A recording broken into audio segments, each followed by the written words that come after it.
the Amazon forest is not only full of trees, rivers and birds, but every branch, every root, every shadow hides a secret.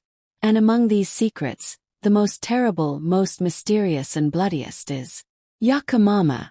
This is not just a story. It is the breath that the forest itself holds. Pedro was a young hunter, tall, sharp-eyed, and with that pride in his heart that often boils in young blood. The villagers called him crazy, because he would go hunting even in places where the elders had sworn that Yakomama lived. Pedro would laugh at these things. If there was a spirit, it would run away on its own when it heard the sound of my prey, he would say with a laugh. One gloomy evening, when it was raining all over the village and the trees were shaking from the thunder, Pedro took a step towards the forest. He had a gun, a knife, a flashlight, and the pride he considered his protector. As he stepped into the forest, a strange silence greeted him. It was a silence that did not speak, it only heard. With each step, Pedro felt as if the ground were trembling, as if someone was behind him. But when he turned around, nothing had happened. A few steps later, he saw a mark on the trunk of a tree. It was a snake-like shape but made of blood. When Pedro touched it with his finger, the mark was wet, fresh. For the first time, a coldness settled in Pedro's heart, the kind that comes not from rain, but from an unknown fear. At 11 o'clock at night, Pedro arrived in an empty valley where there were no trees, only bushes and grass. Suddenly, a woman's scream, coming from afar, sharp and heartbreaking. Pedro took out his flashlight and ran in the direction of the sound. A few steps later, a girl appeared. Maybe 10 years old, dirty clothes, eyes wide open, silent. Pedro stepped forward and asked, "Who are you? What are you doing here?"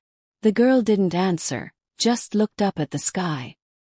As soon as Pedro raised his hand, the girl suddenly disappeared behind and into the bushes. No sound, no footprints. The next morning, Pedro found an old hut.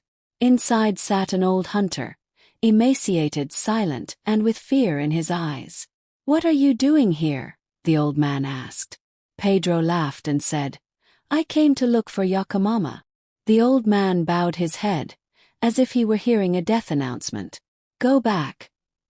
Souls don't die here, only people die." I ignored him. Pride. Pedro blinds a person. On the third night, as Pedro sat by the riverbank, the water suddenly stirred. The water rose, as if something huge were coming from below. And then, a snake-like face with eyes burning like fire. But it wasn't just an animal, it spoke in a human voice. "Why did you set foot in my forest?" Pedro froze like a stone. He raised his gun and fired.